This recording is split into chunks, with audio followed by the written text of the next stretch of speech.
Ma'am net जाते इचना ma'am जम साउनिंगे मैम अमुक सपोर्ट तौबियो अहम लापीरम इचना मैम पुनः अमुक चंबीरो को मंगोल नतन मैम रिक्वेस्ट तौजरी नेटसे नुंगाइद्रको अदो अमुक मो आई रिटर्न तौजरपनी इचना मैम अदो इचना मैम अमुक लापीगा सपोर्ट तौबियो हाइजरी मंगोल नतनको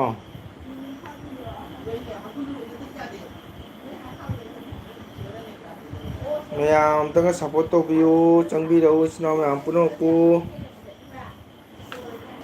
नेट नुंगाइते जामना आइगिसे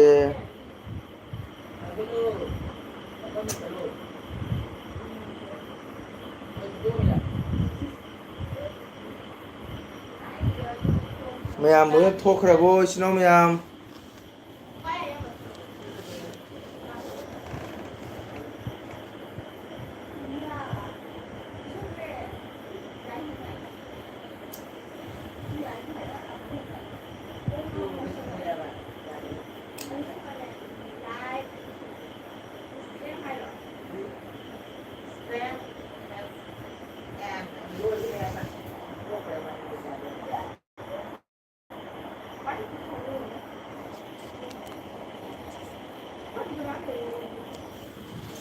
थैंक यू तिमबो हानिंगाय थागतसरी अमका चबेबै दमकता हानिंगाय थागतसरी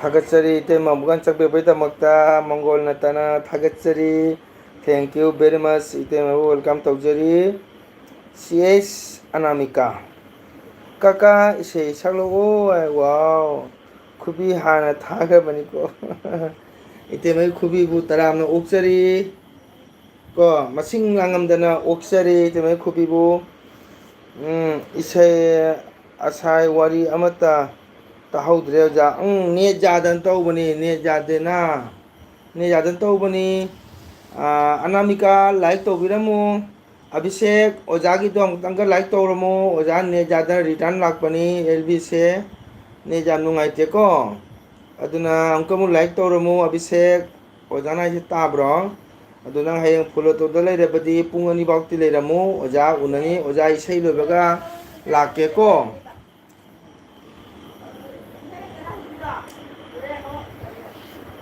अनामिका लाइक तौरमु अनामिका से कनाय गिनो काका इसै सकलो है अदगदी खुबी हाना थागबनिको अदगी आया असाय वारी अमत हौद्रे होय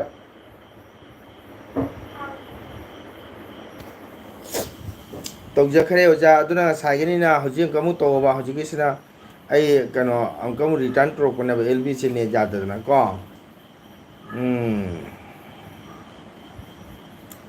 एमजी मनिंग हाइबा हाय सर हाय कैसे हो एमजी कहाँ से बोल रहे हो होय ओजा हाय त्रिपुरा की नी काका वाओ थागतचरी त्रिपुरा की अनामिका थागतचरी अनामिका लाइक तौरमु दुगा अनामिका से चैनल पाइब्रा अनामिका की सीएस से तकई टाइट करी सगै नो अमतंग हाय उजागद्रा हौजिकसु तौरे ओजा थैंक यू अदो लाइक तौदिसे अनामिका तौद्रिब्रा खंगे लाइक से आनी किता लेरी अदो सीएस से अनामिका की करी सगै नो हाइबे को जागद्रा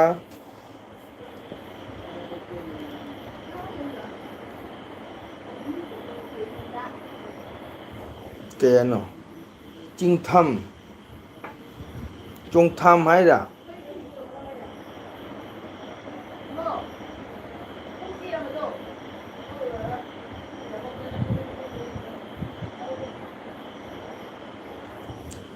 ओ रेहन बाबू है क्या वो रेहन बाबू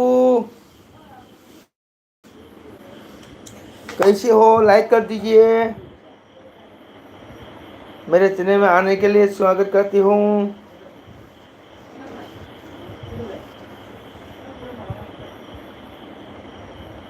अभिषेक है अनामिका त्रिपुरा काय की नो है अनामिका से चैनल पाइब्रा अनामिका रहन बाबू लाइक कर दीजिए रहन बाबू लाइक कर दीजिए। अब खाना उना हो गया क्या? अनामिका चैनल पाइबिब्रा अमतंग खुमो। मैम लाइक तो बिरमो सपोर्ट तो बिरमो। रहन बाबू जी अब लाइक कर दीजिए। अब खाना उना खा लिया क्या?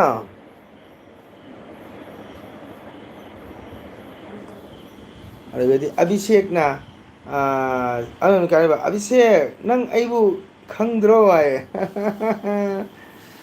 पाइदे काका थैंक यू अदुबु अनामिका ना चैनल पाइद्रगसु को मैतै इसिना मौबगिदमता काकागी चैनल चंगबिरगा काकाबु सपोर्ट तौबगिदमता अनामिकाबु हाइनिंगाय थागचरी अदो अनामिका लाइक तौरमु अदुगा सब्सक्राइब तौबिरमु काकागी से को काकागी चैनल सिबु सब्सक्राइब तौबिरमु अदुगा अनामिका हुजी करी तौ करी होनरी खंगमन नमद्रे हाय अभिषेक ना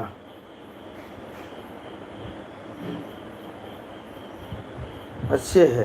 अब कैसे हो? हाँ यो रेहन बाबू जी मैं भगवान का आशीर्वाद से श्री रामचंद्र प्रभु का आशीर्वाद से ऐसे हूँ। ठीक है ऐसे चल रहा है।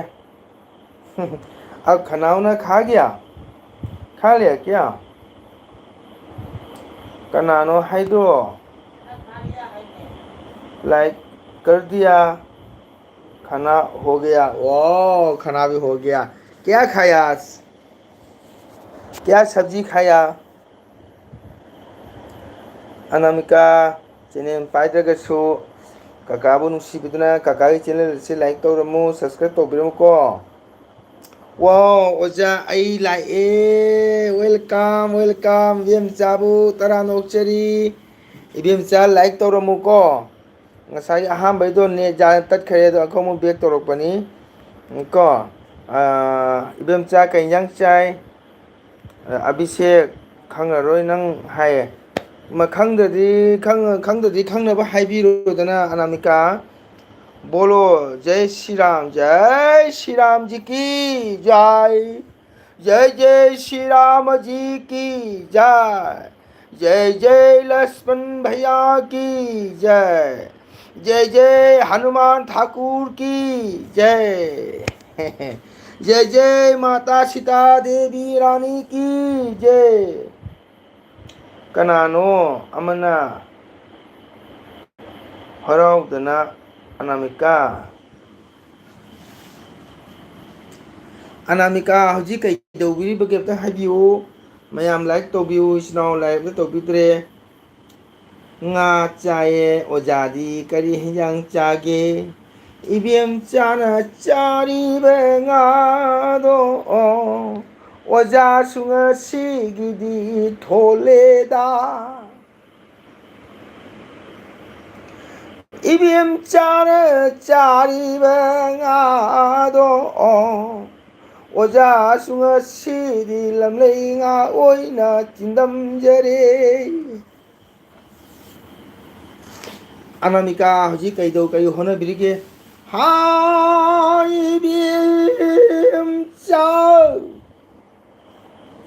इबिमचा हाइनबु कौगी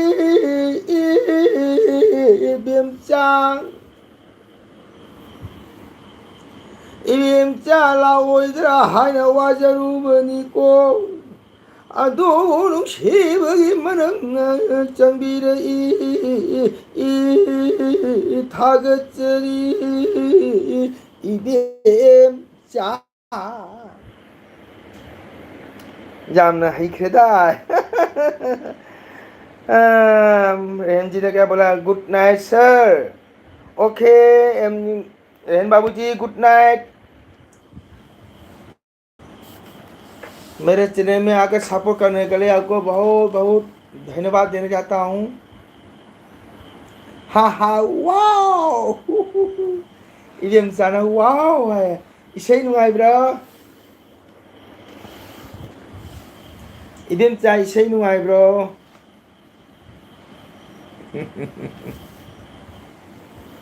इबेम चागी इनाउ पिदसु ओजागी चैनल से सपोर्ट तो हम बिरो ओजा लाए ने जारुद्रे ओजा जारुद्रे ने से अदो कम साउंड को बिथोरिन को ꯑꯝꯇꯪ ꯌꯦꯡꯒꯦꯅ ꯌꯥꯝꯅ ꯅꯨꯡꯉꯥꯏ ꯑꯣꯖꯥ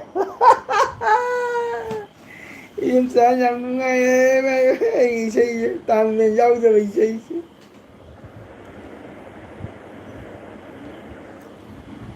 ꯄꯣꯏꯔꯩ ꯊꯥꯝꯅ ꯂꯩꯔꯤꯕꯤ ꯄꯣꯏꯔꯩ ꯊꯥꯝꯅ ꯂꯩꯔꯤꯕꯤ ꯏꯕꯦꯝꯆꯥ ꯃꯅꯨꯡꯁꯤꯗ ꯀꯣ ꯏꯕꯦꯝꯆꯥ ꯅꯣꯡꯃꯒꯤ ꯇꯠꯇꯅ ꯆꯪꯂꯛꯎ ꯑꯣꯖꯥꯕꯨ ꯁꯥꯄꯣ ꯇꯧꯕꯤꯌꯨ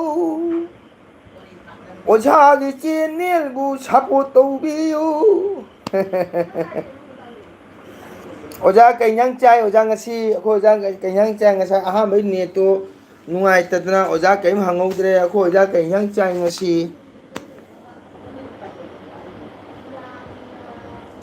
ꯑꯣꯖꯥ ꯕꯁꯟꯇꯅ ꯋꯥꯎ ꯍꯥꯏ ꯌꯥꯝꯅ ꯅꯨꯡꯉꯥꯏꯌꯦ ꯑꯣꯖꯥ ꯏꯕꯦꯝꯆꯥ ꯊꯦꯡꯀ꯭ꯌꯨ ꯏꯕꯦꯝꯆꯥ ꯋꯦꯜꯀꯝ ꯑꯩꯈꯣꯏ ꯑꯣꯖꯥ ꯀꯩ ꯏꯟꯖꯥꯡ ꯆꯥꯏ ꯉꯁꯤ ꯂꯐꯨ ꯏꯔꯣꯜꯂꯦ ꯚꯥꯂꯣ ꯚꯥꯂꯣ ꯍꯥꯎꯕꯅꯤ ꯑꯣꯖꯥ ꯑꯃꯨꯛꯇ ꯐꯖꯅ ꯁꯛꯄꯤꯔꯛꯑꯣ ꯍꯩꯇꯦ ꯏꯕꯦꯝꯆꯥ समझे में नहीं आए लेकिन अच्छा लगा सॉन्ग वाओ थैंक यू रेहन बाबूजी थैंक यू वही सॉन्ग है ना हमारा मणिपुरी लैंग्वेज है ठीक है आपको समझने नहीं आएगा हमारा मणिपुरी लैंग्वेज है ठीक है ये हमारा मणिपुरी नट संकीर्तन का सॉन्ग है ठीक है इसलिए मेरा बहन इवेमचा थंगजम को खुशी होने के लिए मैंने गाना छोटा मोटू एक गाना दिए थे गिफ्ट दिए उसको इवेमचा नंगना मुक इसेदो सक्तरो हावजागी 이 니에체 우드나 운날 이뱀자 아이디 락자레네 짱크로아에 와우 리비타 그냥짜이 ꯑꯩꯈꯣꯏ ꯑꯣꯖꯥ ꯕꯁꯟꯇ ꯀꯩ ꯏꯟꯖꯥꯡ ꯆꯥꯏ ꯑꯣꯖꯥ ꯑꯣ ꯁꯣꯔꯤ ꯑꯣꯖꯥ ꯏꯔꯣꯜꯂꯤ ꯍꯥꯏꯔꯦ ꯑꯣꯖꯥ ꯏꯔꯣꯟꯕꯁꯦ ꯉꯥ ꯑꯌꯥꯏꯕ ꯉꯥꯃꯨ ꯑꯌꯥꯏꯕ ꯒ ꯌꯥꯎꯔꯗꯤ ꯍꯥꯎꯔꯅꯤꯀꯣ ꯑꯣꯖꯥ ꯕꯖꯥꯔ ꯕꯥꯖꯤꯒ ꯌꯥꯎꯔꯕꯗꯤ ꯑꯣ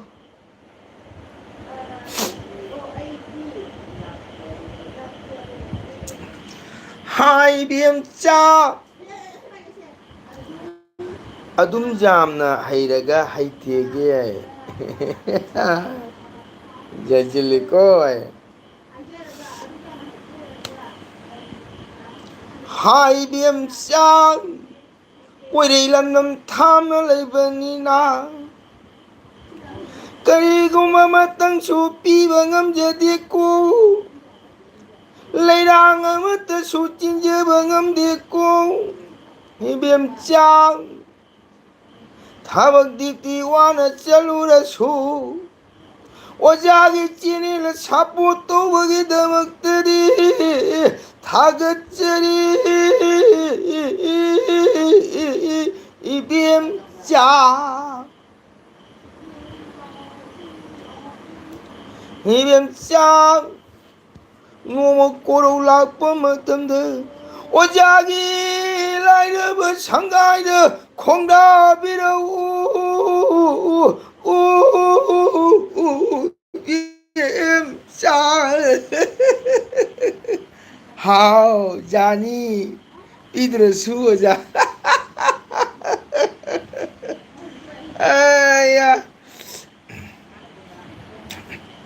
이뱀짜는 가사를 기쁘라 뿜었던데 오자기 라이브 상가이드 콩다를 웃고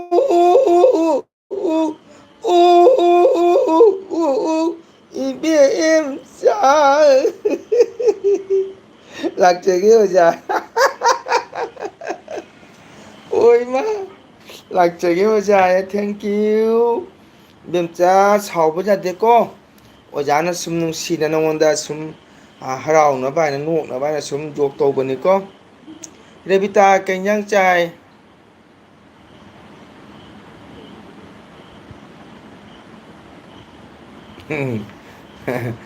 이름자 너무 색다르 ꯁꯛꯇꯔꯣ ꯍꯥ ꯑꯣꯖꯥꯒꯤ ꯅꯦꯠꯁꯦ ꯎꯟꯗꯅ ꯏꯕꯦꯝꯆꯥ ꯎꯅꯗꯦ ꯁꯣꯏꯗꯅ ꯂꯥꯛꯀꯅꯤꯌꯦ ꯑꯣꯖꯥ ꯑꯩ ꯁꯥꯗꯤꯌꯦ ꯑꯣꯖꯥ ꯍꯥꯏ ꯑꯩ ꯁꯥꯎꯗꯦ ꯍꯥꯏꯕ ꯊꯦꯡꯀ꯭ꯌꯨ 이뱀자 라이러바 상가이다 락버디 오자는 거리 구도를 땅거니 강대도 비엠마 오자기 라이러바 상가이다 락버 못덤드 룩린 뜨디 하미는 시고 꽈무뚝 아무땅 슈 하미는 시고 뱀자 오자네디 라이드버 뽀 오이버니네 이뱀짜는 거리 구두를 삐거니 간베데 맘미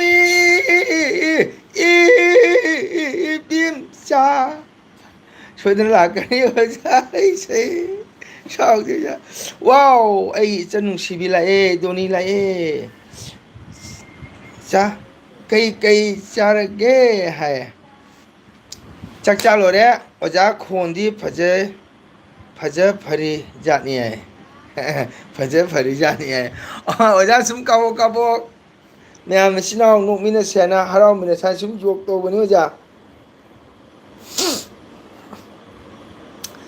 दोनी चक चारबो सॉरी दोनी दे पुंग 11:30 दनी दोनी संदागी करी चारे इबिम चा थोक्रबा ओजागी इसे चाबदा नुंगाय फाउद्र मारे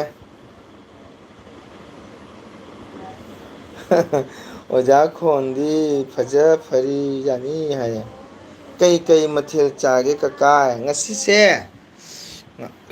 ngasing ama thonge atonga kanji yumga asini yan chai se jai net nat sankirtan tauba jai ओजाई सुम नत संकीर्तन इसे दुम सक्चरी फनी जाजगे को जा मोंगदो मुन ओजा खुदोंदी नचना तौदोइने हा ओजा उ हा ओजा नुंसिना पिजरपदो थमोय सेंना चाजरगे हायना सौने दिमसा ओहो दोनी like done thank you like done दोनी सनाई करी चारे ड्यूटी चलू ब्रंगसी चाजरगे को जा मोनो ओजा खुदोंदी नचना तौदोइनी 이뱀짜는 라이더바 상가이다 락거든 너지라는 룰렌 짜무 방은 세와 비거든 이제는 구도를 거리기 떠우도이노 이제는 공도이를 뻗어 오자라는 게 구도를 떠우가 떠우리버니니 이뱀짜 दोनी चले है करेगी दोनी नाइडोल मैतै खुलदो खंब्रा नाइडोल मैतै खुलदो खंब्रा खंगी ओजा नाइडोल इबीएम चाना बुंग ओजाना रि करी खुदोल पीगनी जाबी खुदोल सु पीबं हमदेदो ओजाना मपुगी मिंखै सोलगा फंगप मैतेगी साल खुदै नापु खुदै आरांबो मुगागी खुदै आंगांबो संबन नापु हंगाम पान आमुनैनो बंगांद्रैनोबो लैबोदु अपामबम तंग हायु ओजार खुदुल पीगी कुबिमचा ओक्सेरे मसु ओ बने बिंधौ थबक चले हाइबनी का ओ चले ओके हो थबक चले हाइबा पुंग क्या हलई ngasiदी इसनो मैम सपोर्ट टोबिउ को लाइक से अमता हंगत्रे मीदी फंजामे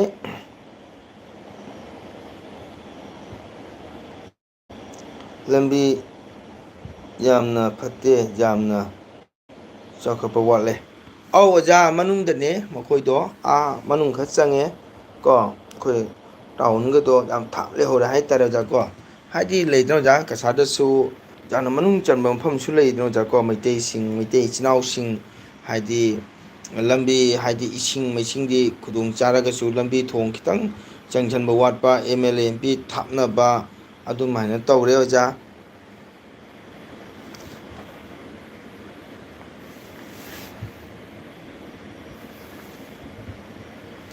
ꯑꯣ 3:30ꯗ ꯍꯜꯂꯛꯄ, ꯑꯣ ꯉꯁꯤꯗꯤ ꯃꯇꯝ ꯌꯥꯝ ꯉꯟꯅ ꯍꯜꯂꯛꯏꯅ꯫ ꯁꯟꯗꯥ ꯀꯩ ꯆꯥꯔꯒꯦ ꯅꯪꯕꯣ?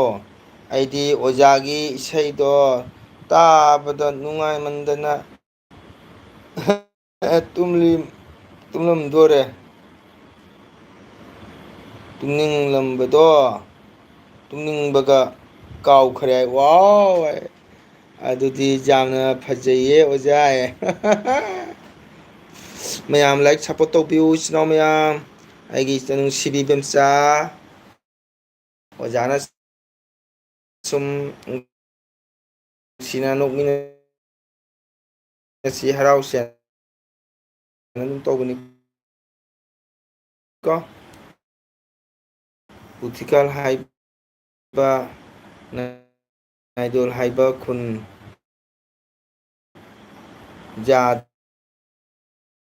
ꯌꯥꯗ꯭ꯔꯕꯅꯤ ꯑꯣꯖꯥ꯫ ꯑꯣꯏ ꯑꯉꯥꯡ, ꯅꯪꯒꯤ ꯈꯨꯟꯗꯤ ꯌꯥꯝ ꯐꯖꯈ꯭ꯔꯦꯅꯦ ꯃꯣꯏꯅꯥꯕꯣꯟꯗꯣ꯫ ꯅꯥꯔꯛ ꯃꯣꯔꯣꯡꯗ ꯆꯪꯕꯗꯣ, ꯅꯥꯔꯛ ꯁꯣꯔꯣꯡꯗ ꯆꯪꯕꯗꯣ, ꯍꯦ ꯍꯥꯏꯌꯨꯗꯒꯤ ꯈꯣꯡꯈꯥꯗ ꯎꯔꯛ ꯅꯥꯔꯛ ꯎꯔꯤ ꯋꯥꯔꯤ ꯃꯔꯛꯇ ꯆꯠꯄ ꯅꯣꯏ ꯈꯨꯟꯗꯨꯗꯤ ꯌꯥꯝ ꯐꯖꯈꯔꯦ꯫ ꯄꯤ ꯗꯕ꯭ꯂꯤꯎꯁꯨ ꯆꯤꯡꯗꯕ, ꯑꯩꯈꯣꯏꯗꯤ ꯒꯣꯔꯃꯦꯟ ꯊꯣꯡꯗ ꯂꯩꯔꯤ ꯃꯤꯁꯦ ꯈꯪꯕ꯭ꯔꯥ? ꯂꯝꯕꯤꯒꯥꯏꯁꯦ ꯍꯥꯏꯋꯦꯗꯒꯤ ꯅꯦꯁꯅꯦꯜꯗꯒꯤ ꯑꯩꯈꯣꯏ ꯁꯨꯝ ꯆꯪꯉꯛꯏ ꯁꯅꯥ, ꯈꯪꯉꯕꯣ? ꯉꯥ ꯐꯥꯕꯅ ꯃꯦꯟ ꯑꯣꯞꯁꯟ ꯑꯣꯏꯔꯝꯂꯦ꯫ ꯆꯨꯝꯃꯤ ꯑꯣꯖꯥ, ꯅꯦꯠꯋꯥꯛ ꯄ꯭ꯔꯣꯕ꯭ꯂꯦꯝ꯫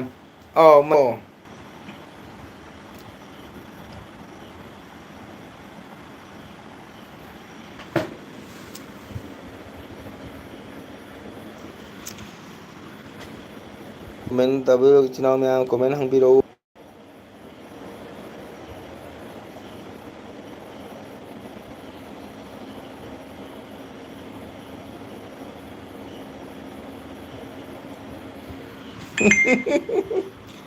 ꯏꯕꯦꯝꯆꯥꯅ ꯑꯉꯥꯡꯕ ꯄꯥꯝꯃꯤ ꯑꯣꯖꯥ꯫ ꯋꯥꯎ, ꯄꯤꯔꯒ ꯂꯣꯏꯔꯦ ꯀꯩꯅꯣ꯫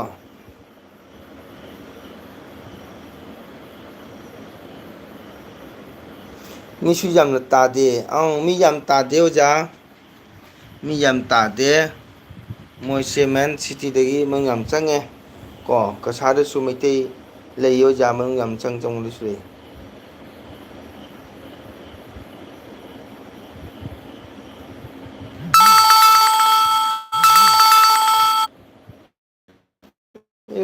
ꯑꯁꯤ ꯑꯉꯥꯡꯁꯤꯗꯤ रानी का प्यार हो गया दो सकू हायु ꯍꯥꯏ꯫ ꯑꯗꯨꯗꯤ ꯎꯄꯥꯏ ꯂꯩꯇ꯭ꯔꯦꯍꯦ ꯔꯦꯕꯤꯇꯥ ꯀꯀꯥꯒꯤ꯫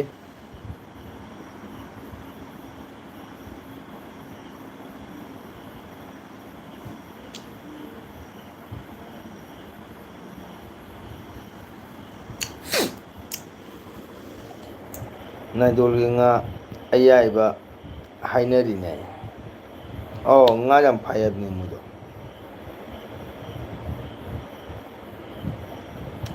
ꯔꯦꯕꯤꯇꯥꯅ ꯑꯣꯖꯥ ꯀꯧꯈ꯭ꯔꯦ, ꯑꯣꯖꯥ ꯍꯥꯏꯅ꯫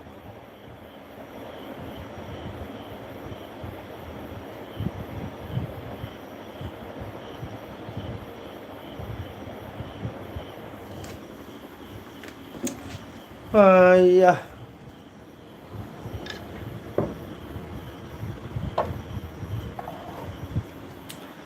ꯃꯌꯥꯝ ꯏꯆꯤꯟ ꯏꯅꯥꯎ ꯂꯥꯏꯛ ꯇꯧꯕꯤꯌꯨ, ꯂꯥꯏꯛ ꯇꯧꯕꯤꯌꯨ, ꯂꯥꯏꯛ ꯇꯧꯕꯤꯌꯨ ꯏꯆꯤꯟ ꯏꯅꯥꯎ ꯃꯌꯥꯝ꯫ ꯏꯆꯤꯟ ꯏꯅꯥꯎ ꯃꯌꯥꯝ ꯂꯥꯏꯛ ꯇꯧꯕꯤꯌꯨ꯫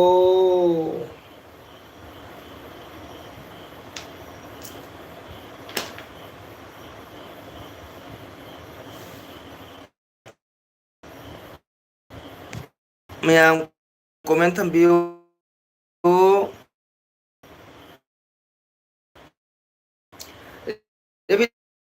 ꯅꯪ ꯀꯩ ꯏꯟꯖꯥꯡ ꯆꯥꯒꯦ ꯅꯪꯕꯣ? ꯀꯀꯥ ꯍꯪꯍꯧꯗ꯭ꯔꯦ ꯅꯪꯕꯣ?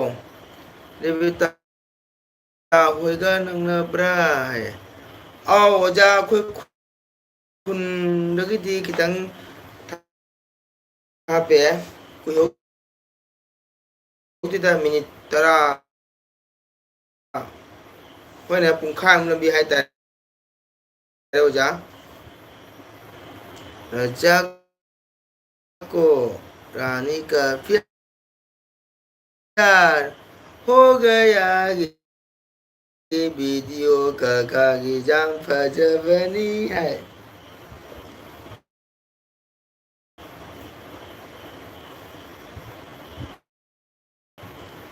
इबेम जाथोख्रबो?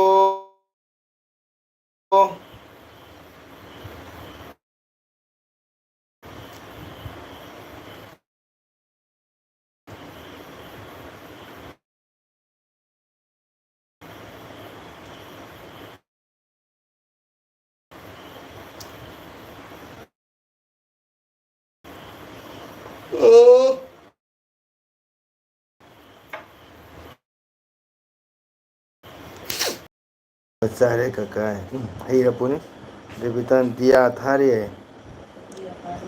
तेरा उम्र का कभी नहीं दो सकलो काका है। होय होय होय होय होय काका सकपं खंगदे हायना हायन थाव हायनद्रा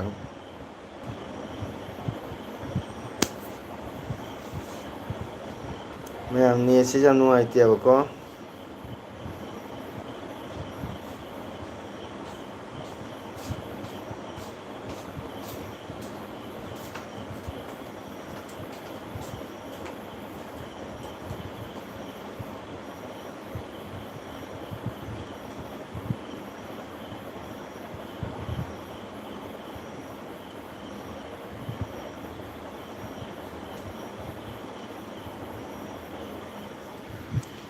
ꯑꯣꯖꯥꯒꯤ ꯅꯦꯠ ꯌꯥꯝ ꯅꯨꯡꯉꯥꯏꯇꯦꯀꯣ ꯑꯣꯖꯥ ꯃꯅꯦ ꯆꯨꯝꯃꯦ ꯀꯀꯥꯒꯤ ꯚꯤꯗꯤꯑꯣꯗꯣ ꯍꯥ ꯍꯥ ꯅꯣꯛꯏꯕ ꯀꯔꯤꯒꯤ ꯅꯣꯛꯏꯅꯣ ꯅꯦꯠ ꯌꯥꯝ ꯅꯨꯡꯉꯥꯏꯇꯦ ꯏꯕꯦꯝꯆꯥ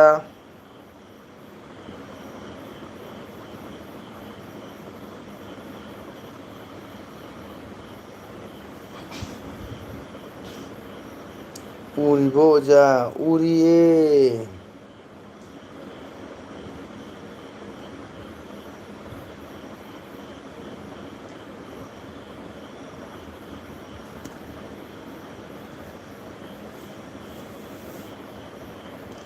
ꯎꯏꯔꯕꯣ ꯑꯣꯖꯥ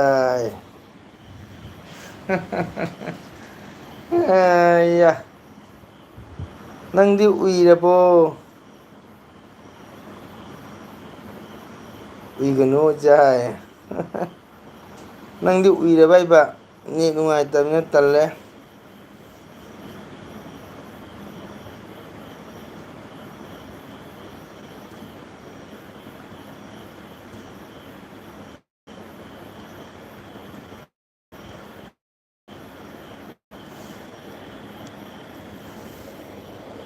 ꯉꯥꯛꯇꯪ ꯉꯥꯏꯔꯦ ꯃꯤꯠ ꯈꯨꯒꯗꯕ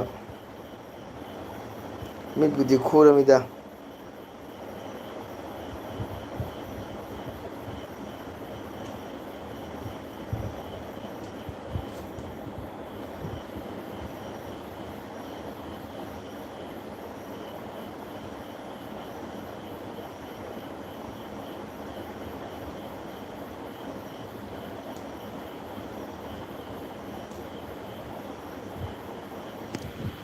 ꯍꯣ ꯑꯣꯖꯥ ꯎꯏꯒꯅꯣ ꯍꯥꯏ ꯍꯣꯏ ꯍꯣꯏ ꯍꯣꯏ ꯀꯨꯏꯔꯣꯏ ꯂꯣꯏꯁꯤꯜꯂꯅꯤ ꯑꯩꯁꯨ ꯅꯦꯠꯁꯤ ꯌꯥꯝ ꯅꯨꯡꯉꯥꯏꯇꯦꯕꯀꯣ ꯇꯥꯕ꯭ꯔ ꯏꯕꯦꯝꯆꯥ ꯂꯣꯏꯁꯤꯜꯂꯅꯤ ꯅꯦꯠꯁꯤ ꯌꯥꯝ ꯅꯨꯡꯉꯥꯏꯇꯦ ꯅꯦꯠ ꯌꯥꯝ ꯇꯠꯂꯦꯕꯀꯣ ꯀꯀꯥ ꯇꯨꯝꯕꯗ ꯁꯨꯛꯌꯥꯝ ꯐꯔꯤꯁꯦ ꯀꯩꯒꯤꯅꯣ ꯀꯀꯥ ꯏꯁꯩ ꯋꯥꯅ ꯁꯛꯑꯕꯅꯤꯅ ꯋꯥꯅ ꯇꯨꯝꯅꯤꯡꯉꯦꯗꯅ ꯏꯕꯦꯝꯃ ꯈꯪꯉꯕꯣ ꯏꯁꯩꯗꯣ ꯋꯥꯅ ꯁꯛꯑꯕꯅꯤꯅ ꯇꯨꯝꯅꯤꯡꯉꯦꯗꯅ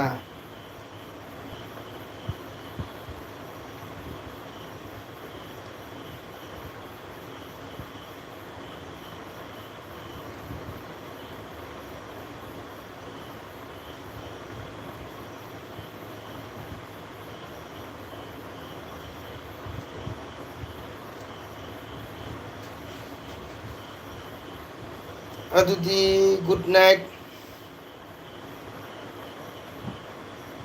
ꯄꯨꯡ ꯑꯅꯤꯈꯛ ꯀꯩꯕ ꯄꯨꯡ ꯑꯅꯤꯈꯛ ꯁꯛꯄꯗ ꯄꯨꯡ ꯑꯅꯤꯒ ꯁꯛꯄꯗ ꯄꯨꯡ ꯑꯅꯤꯒ ꯁꯛꯄꯗ ꯋꯥꯔꯤꯗꯨꯗꯤ ꯅꯪ ꯈꯪꯕ꯭ꯔꯥꯗꯣ?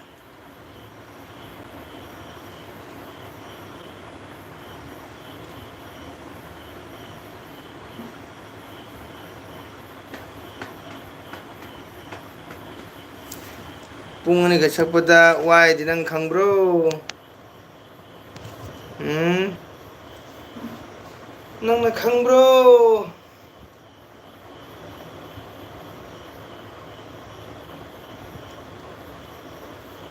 ꯏꯕꯦꯝꯆꯥ ꯒꯨꯗ ꯅꯥꯏꯠ ꯑꯣꯏꯈ꯭ꯔꯦ. ꯏꯕꯦꯝꯆꯥ ꯒꯨꯗ ꯅꯥꯏꯠ ꯑꯣꯏꯔꯕꯣ ꯑꯆꯨꯝꯕ? ꯏꯕꯦꯝꯆꯥ ꯌꯥꯝ ꯒꯨꯗ ꯄꯤꯔꯝꯃꯤꯀꯣ. ꯑꯩꯈꯣꯏꯅ ꯅꯣꯡꯉꯥꯟꯕꯗꯒꯤ ꯄꯣꯊꯥꯗꯦ ꯇꯨꯝꯗꯦ.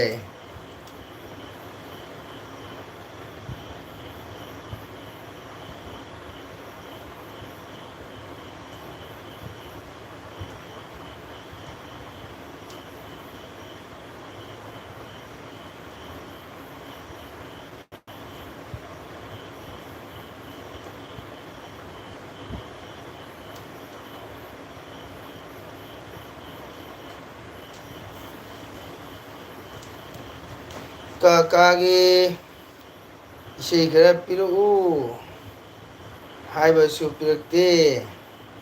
ꯄꯤꯔꯛꯀꯦ. ꯏꯕꯦꯝꯆꯥ ꯊꯣꯛꯈ꯭ꯔꯕꯣ?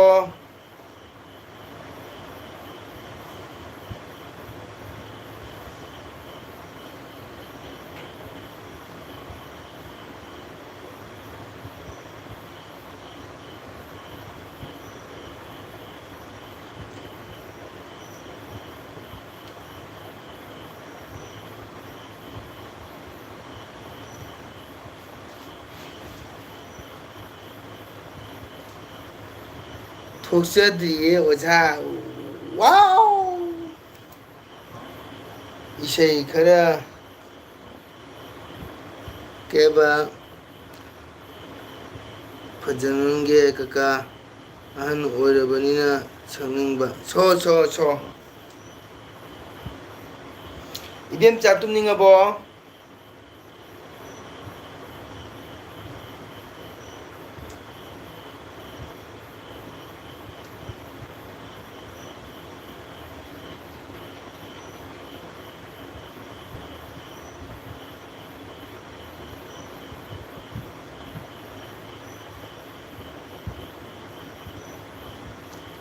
ꯃꯤꯃꯆꯥ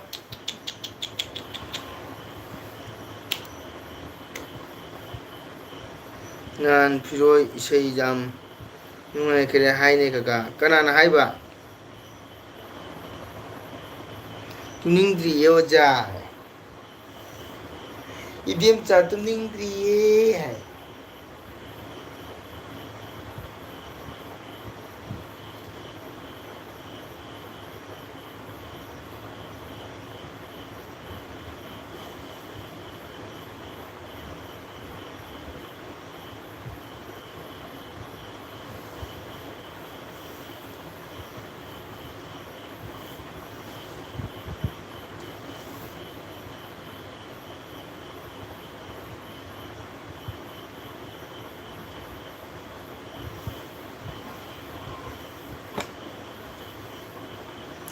ꯉꯔꯥꯡ ꯑꯩꯈꯣꯏ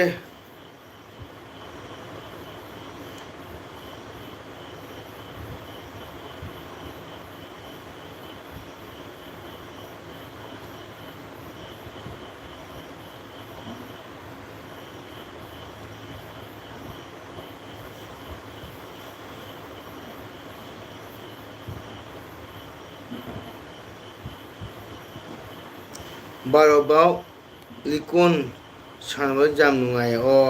ꯂꯤꯀꯣꯟ ꯁꯥꯟꯅꯕ ꯅꯨꯡꯉꯥꯏꯕꯅꯤ.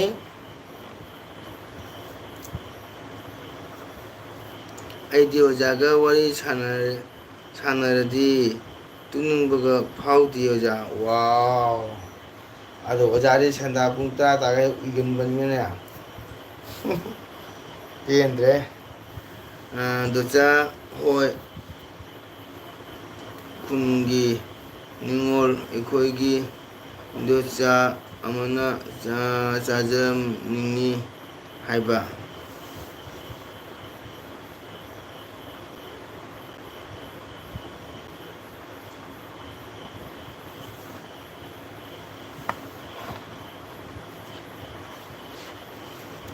ꯌꯥꯝꯅ ꯎꯅꯤꯡꯉꯤꯕꯣ ꯏꯕꯦꯝꯆꯥ ꯃꯤꯠꯁꯦ ꯌꯥꯗ꯭ꯔꯦ ꯀꯣ ꯃꯤꯠꯁꯦ ꯄꯨꯔꯥ ꯉꯁꯪ ꯉꯥꯡꯉꯦꯕꯣ ꯑꯗꯨꯅ ꯑꯩ ꯄꯣꯊꯥꯔꯒꯦ ꯍꯌꯦꯡꯁꯨ ꯅꯥ ꯌꯦꯛꯇꯗꯕ ꯐꯤꯔꯣꯏ ꯏꯁꯩ ꯁꯛꯀꯅꯤ ꯌꯥꯝ ꯊꯥꯞꯄꯤꯀꯣ ꯂꯝꯕꯤ ꯑꯁꯝꯕꯤ ꯑꯣꯏꯖꯕꯗꯣ ꯕꯣꯔꯥ ꯏꯁꯤꯡ ꯆꯥꯎꯅ ꯊꯣꯡꯕ ꯌꯥꯗꯅ ꯆꯠꯇ꯭ꯔꯦ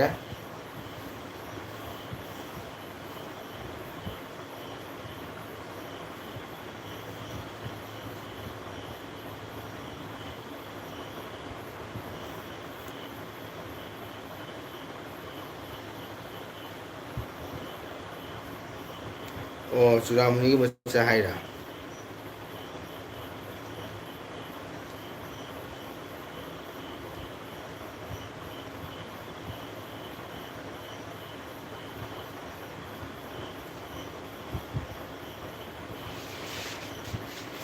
ꯑꯣꯖꯥ ꯇꯨꯝꯊꯣꯛꯄꯤꯔꯣ ꯑꯣꯖꯥ ꯋꯥꯔꯝꯃꯅꯤ ꯍꯣꯏ ꯊꯦꯡꯀ꯭ꯌꯨ ꯑꯣꯖꯥꯒꯤꯗꯃꯛꯇ ꯅꯨꯡꯁꯤꯕꯤꯕ ꯏꯕꯦꯝꯆꯥ ꯊꯥꯒꯠꯆꯔꯤ ꯄꯣꯊꯥꯔꯅꯤ ꯑꯗꯨꯒ ꯏꯕꯦꯝꯆꯥꯁꯨ ꯄꯣꯊꯥꯕꯤꯔꯣꯀꯣ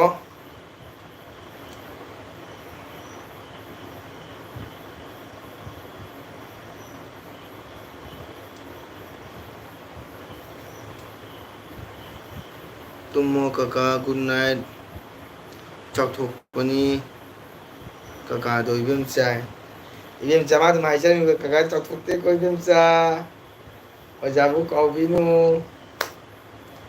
ꯍꯣꯏ ꯑꯣꯖꯥ ꯒꯨꯗ ꯅꯥꯏꯠ ꯅꯨꯡꯉꯥꯏꯇꯦ ꯏꯕꯦꯝꯆꯥ ꯒꯨꯗ ꯅꯥꯏꯠ ꯄꯤꯅꯤꯡꯗꯦ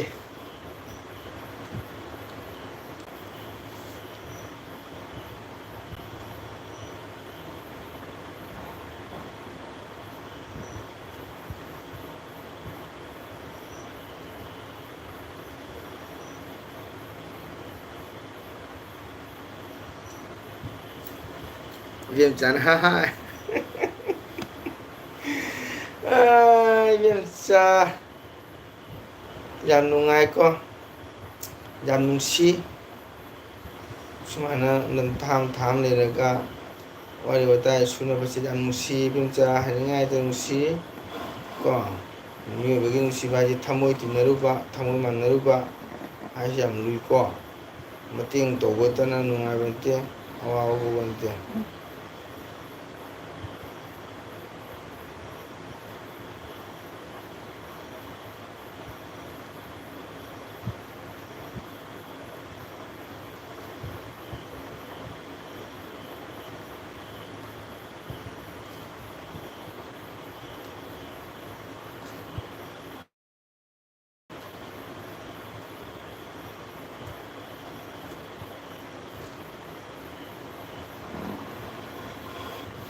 미니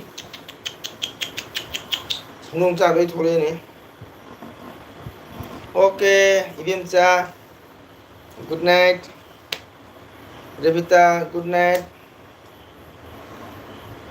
ngasiga ꯑꯩ ꯆꯦꯅꯦꯜꯗ ꯆꯪꯕꯤꯔꯕ ꯏꯆꯤꯟ ꯏꯅꯥꯎ ꯃꯌꯥꯝ ꯄꯨꯝꯅꯃꯛ ꯅꯠꯇꯅ ꯊꯥꯒꯠꯆꯔꯤ ꯆꯥꯎꯊꯣꯛꯆꯩ ꯑꯩꯁꯨ ꯋꯥꯈꯜꯗ ꯌꯥꯝ ꯅꯨꯡꯉꯥꯏ ꯃꯌꯥꯝꯅ ꯁꯞꯄꯣꯔꯠ ꯇꯧꯕꯤꯕꯁꯦꯀꯣ ꯑꯩꯈꯣꯏꯗꯤ ꯊꯃꯣꯏ ꯃꯥꯟꯅꯗꯕꯅꯤ ꯆꯠꯂꯦ ꯒꯨꯗ ꯅꯥꯏꯠ ꯀꯀꯥ ꯑꯣꯀꯦ ꯒꯨꯗ ꯅꯥꯏꯠ ꯔꯦꯕꯤꯇꯥ ꯅꯨꯡꯉꯥꯏꯅ ꯄꯣꯊꯥꯔꯣ ꯀꯀꯥꯁꯨ ꯍꯌꯦꯡ ꯏꯁꯩꯗꯕꯅꯤꯅ ꯀꯃꯥꯏꯅ ꯄꯣꯊꯥꯔꯒꯦꯀꯣ ꯑꯗꯨ ꯃꯇꯝꯗ ꯃꯤꯆꯨꯕ ꯄꯣꯏꯟ ꯍꯧꯔꯦ ꯃꯤ ꯇꯣꯁꯄꯥ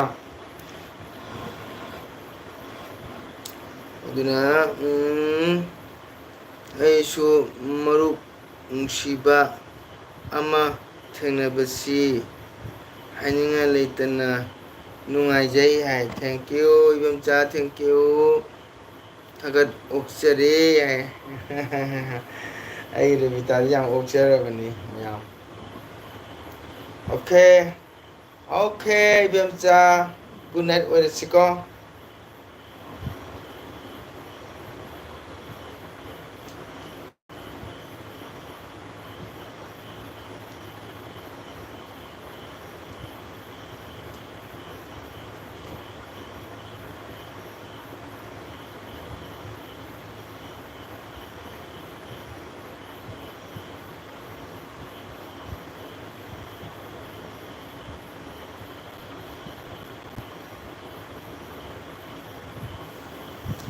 ꯒꯨꯗ ꯅꯥꯏꯠ ꯑꯣꯖꯥ ꯍꯥꯏ ꯏꯕꯦꯝꯆꯥ ꯒꯨꯗ ꯅꯥꯏꯠ ꯍꯌꯦꯡ ꯑꯃꯨꯛ ꯎꯅꯁꯤꯀꯣ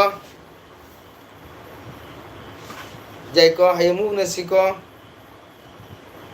ꯑꯗꯨꯒ ꯃꯇꯝꯗ ꯑꯣꯖꯥꯒꯤ ꯑꯦꯀꯥꯎꯟꯗꯣ ꯀꯥꯎꯅꯨꯀꯣ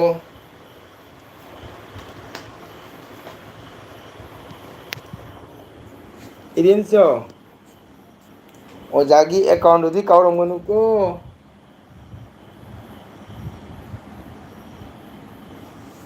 ꯏꯕꯦꯝꯆꯥ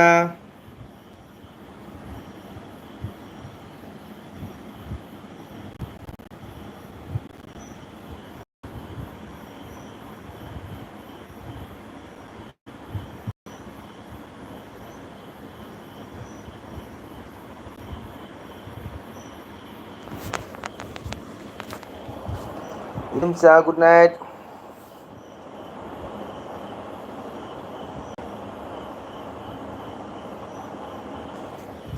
ꯎꯁꯨ ꯎꯅꯔꯔꯣꯏ ꯆꯪꯁꯨ ꯆꯪꯉꯔꯣꯏ ꯃꯗꯨꯅ ꯅꯪꯒꯤ ꯙꯔꯃꯅꯤ ꯃꯗꯨꯅ ꯅꯪꯒꯤ ꯋꯥꯈꯜꯂꯣꯟꯅꯤ ꯀꯀꯥꯗꯤ ꯊꯤꯡꯕꯁꯨ ꯂꯩꯇꯦ ꯆꯩꯕꯁꯨ ꯂꯩꯇꯦ ꯌꯥꯝ ꯅꯨꯡꯁꯤꯖꯕ ꯏꯆꯟꯅꯤ ꯀꯣ ꯎꯅꯔꯣꯏ ꯍꯥꯏꯁꯨ ꯅꯪꯒꯤ ꯋꯥꯈꯜꯅꯤ ꯆꯪꯉꯔꯣꯏ ꯍꯥꯏꯁꯨ ꯅꯪꯒꯤ ꯋꯥꯈꯜꯅꯤ ꯀꯀꯥꯗꯤ ꯀꯔꯤꯝꯇ ꯃꯁꯤꯗ ꯅꯨꯡꯉꯥꯏꯇꯕ ꯂꯩꯇꯦ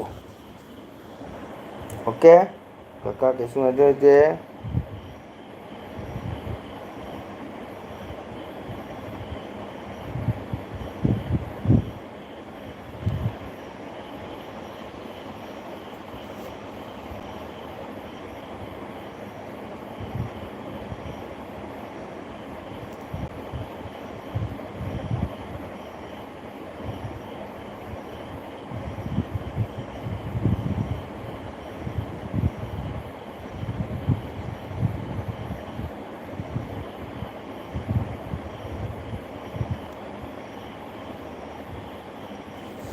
ꯔꯕꯤꯇꯥ ꯂꯩꯔꯤꯕꯣ ꯀꯀꯥ ꯃꯤꯠꯁꯦ ꯄꯥꯡꯕ ꯌꯥꯗ꯭ꯔꯦꯁꯦ ꯇꯨꯝꯅꯤꯡꯕꯅ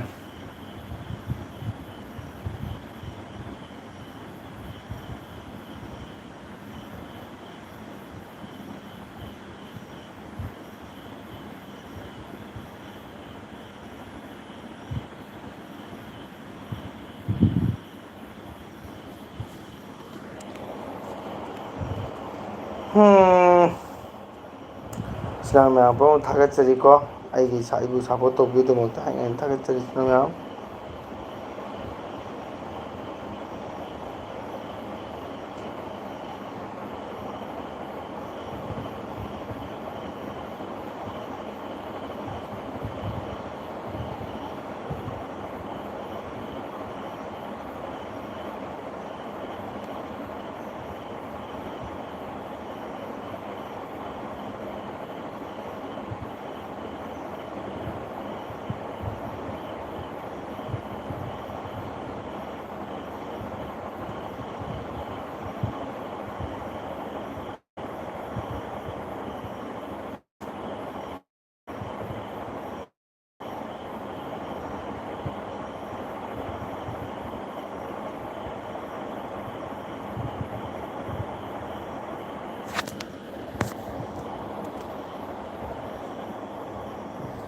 ꯔꯕꯤꯇꯥꯅ ꯗꯤꯌꯥꯗ ꯑꯃꯨꯛ ꯍꯥꯏ ꯑꯣꯀꯦ ꯆꯪꯉꯨꯔꯣ ꯗꯤꯌꯥꯗ ꯑꯃꯨꯛ ꯁꯞꯄꯣꯔꯠ ꯇꯧꯕꯤꯎꯔꯣ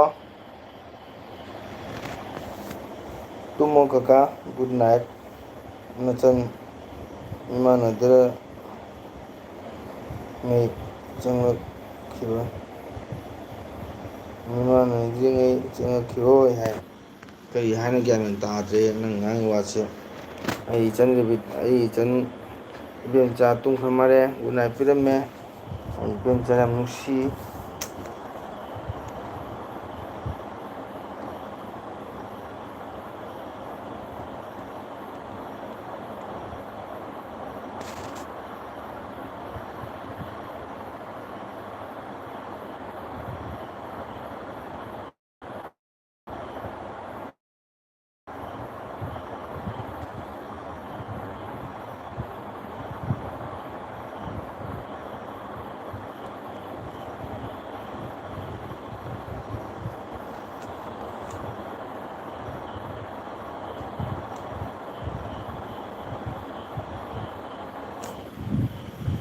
ꯃꯌꯥꯝ ꯄꯣꯊꯥꯔꯒꯦꯀꯣ ꯏꯆꯤꯟ ꯏꯅꯥꯎ ꯋꯥꯔꯧꯕꯤꯅꯨ, ꯃꯌꯥꯝꯕꯨꯁꯨ ꯑꯩꯅ ꯋꯥꯍꯜꯂꯦꯀꯣ ꯏꯆꯤꯟ ꯏꯅꯥꯎ ꯃꯌꯥꯝ. ꯋꯥꯔꯧꯅꯔꯣꯏꯁꯤ, ꯃꯇꯝ ꯃꯇꯝꯒꯤ ꯃꯇꯨꯡ ꯏꯟꯕꯅꯤꯀꯣ. ꯅꯥ ꯌꯦꯛꯇꯒ ꯍꯌꯦꯡ ꯑꯃꯨꯛ ꯅꯣꯡꯉꯥꯜꯂꯒ ꯑꯗꯨꯝ ꯎꯅꯁꯤ ꯏꯆꯤꯟ ꯏꯅꯥꯎ ꯃꯌꯥꯝ.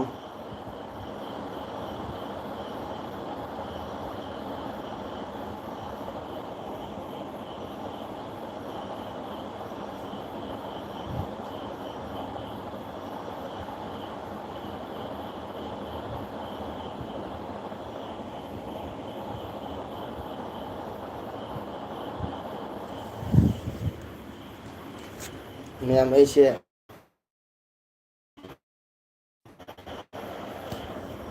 ꯑꯩꯅ ꯉꯥꯏꯍꯥꯛ ꯎꯏꯕꯁꯦ ꯏꯆꯤꯟ ꯏꯅꯥꯎ ꯋꯥꯔꯧꯕꯤꯅꯨꯀꯣ. ꯎꯕꯒꯤ ꯋꯥꯅ ꯁꯨꯝ ꯇꯧ ꯃꯌꯥꯝ ꯀꯣ. ꯉꯁꯤꯒꯤꯗꯤ ꯏꯆꯤꯟ ꯏꯅꯥꯎ ꯃꯌꯥꯝ ꯄꯨꯝꯅꯃꯛ ꯅꯨꯡꯁꯤꯔꯕ ꯏꯇꯨꯔꯕ ꯏꯆꯤꯟ ꯏꯅꯥꯎ ꯃꯌꯥꯝ ꯄꯨꯝꯅꯃꯛꯄꯨ ꯃꯪꯒꯣꯜ ꯒꯨꯗ ꯅꯥꯏꯠ ꯄꯤꯖꯔꯒꯦ ꯏꯆꯤꯟ ꯏꯅꯥꯎ ꯒꯨꯗ ꯅꯥꯏꯠ. ꯍꯌꯦꯡ ꯉꯁꯤꯗꯤ ꯅꯥ ꯌꯦꯛꯇ꯭ꯔꯒ, ꯅꯥ ꯌꯦꯛꯇꯕ ꯃꯄꯨꯒꯤ ꯊꯧꯖꯥꯜꯗꯒꯤ ꯍꯌꯦꯡ ꯑꯃꯨꯛ ꯎꯅꯁꯤ. ꯃꯇꯝ ꯂꯩꯕꯗ ꯃꯪꯒꯣꯜ ꯅꯠꯇꯕꯨ ꯁꯞꯄꯣꯔꯠ ꯇꯧꯕꯤꯌꯨ. ꯃꯪꯒꯣꯜ ꯅꯠꯇ ꯆꯦꯅꯦꯜꯁꯤꯕꯨ ꯌꯦꯡꯕꯤꯔꯒ ꯂꯥꯏꯛ, ꯁꯤꯌꯥꯔ, ꯁꯕꯁꯀ꯭ꯔꯥꯏꯕ ꯇꯧꯕꯤꯌꯨ ꯀꯣ. ꯑꯗꯒꯤꯗꯤ ꯃꯪꯒꯣꯜ ꯅꯠꯇꯅꯁꯨ ꯋꯥꯔꯁꯨ ꯋꯥꯅ ꯃꯌꯥꯝꯒꯤ ꯁꯦꯕꯥ ꯉꯝꯅꯕ ꯁꯨꯝ ꯃꯇꯥ ꯆꯥꯕꯗ ꯑꯁꯨꯝ ꯑꯩ ꯃꯌꯥꯝꯗ ꯁꯤꯌꯥꯔ ꯇꯧꯖꯒꯦ. ꯑꯣ ꯂꯥꯡꯂꯦꯟ, ꯄꯨꯄꯨ ꯇꯨꯝꯗ꯭ꯔꯤꯕꯣ? ꯇꯨꯝꯗꯦ ꯄꯨꯄꯨ ꯕꯥꯏ ꯑꯣꯏꯔꯒꯦꯀꯣ, ꯃꯇꯝ ꯊꯦꯡꯉꯦ. ꯎꯅꯧ. ꯀꯀꯥ ꯅꯆꯟ ꯂꯥꯏꯔꯤꯛ ꯈꯔ ꯃꯤꯒ ꯃꯥꯟꯅꯔꯒ ꯉꯁꯤ ꯀꯀꯥ ꯒꯨꯗ ꯅꯥꯏꯠ ꯕꯥꯏ ꯕꯕꯤꯇꯥ ꯒꯨꯗ ꯅꯥꯏꯠ, ꯒꯨꯗ ꯅꯥꯏꯠ.